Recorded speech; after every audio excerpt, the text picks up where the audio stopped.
इसमें क्या है, xn be the sequence of independent random variable such that PDF of xn आपको ये गिवन है।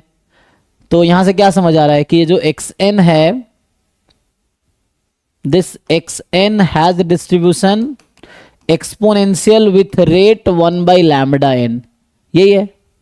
अच्छा, लैम्डा एन का वैल्यू यहां से निकाल भी सकते हैं सॉल्व करके आप, है ना। लैम्डा एन एक्सप्लिसिटली आप सॉल्व कर लीजिए जीपी का फॉर्मूला लगा के, जीपी में एन टर्म का फॉर्मूला लगाएंगे, है ना, तो वो तो आ जाएगा 10 - 5, ये क्या है 1 + 1/2 अप टू 1/2 की power n-1।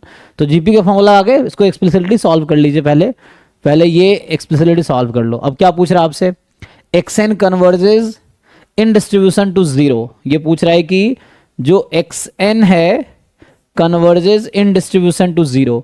So you know definition, lambda n की वैल्यू आई है 10 × 1/2 की पावर n+1, 10 × 1/2, यस सर। अब इसका डेफिनेशन तो आप लोग जानते हैं, xn converges to 0 if and only if limit n tends to infinity CDF of xn at x is equal to CDF at 0। 0 मतलब डिजेनरेट रैंडम वेरिएबल एट 0। तो इसका CDF है कि 0 होगा when x less than 0 and 1 आएगा when x more than equal to 0।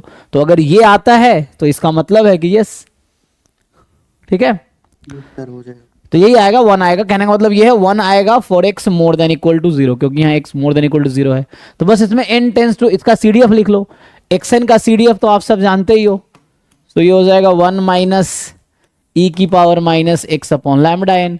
इसमें n tends to infinity लगाओ, 1 आना चाहिए तो 1 आ जाएगा, इसका मतलब ठीक है ना। तो वो तो वैसे ही दिख रहा है कि 1 कब है ना, मोर देन इक्वल टू 0 के लिए, तो ये ट्रू हो जाएगा अगर ऐसा आता है तो, ठीक है ना।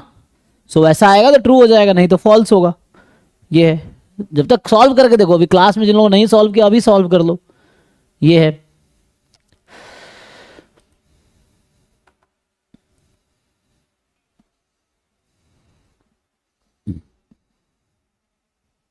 ठीक है जी, तो ये आना चाहिए तो हो जाएगा।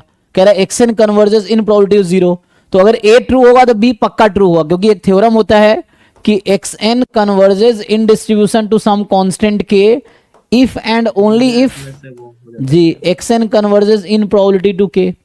तो कांस्टेंट के लिए if and only if result है तो उससे ट्रू हो जाएगा आपका ये वाला।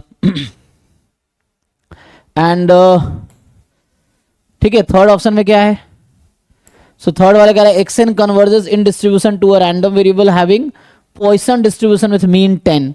तो या तो a सही होगा या c सही होगा, दोनों तो नहीं हो सकता, है ना। तो अगर a ट्रू मान लो पहले ही आ गया तो c तो पक्का फॉल्स होगा, क्योंकि ऐसा नहीं होगा कि xn 2 डिफरेंट रैंडम वेरिएबल पे कन्वर्ज करेगी, वो एक ही यूनिक डिस्ट्रीब्यूशन होगा जहां वो कन्वर्ज करेगी इन डिस्ट्रीब्यूशन,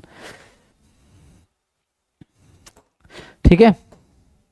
नेक्स्ट जो है xn converges in probability to a random variable having Poisson with mean 10। तो यहां से देखिए तो समझ आया, तो a भी सही है या c d सही है ना। तो आप सॉल्व करके देखो क्या सही आएगा।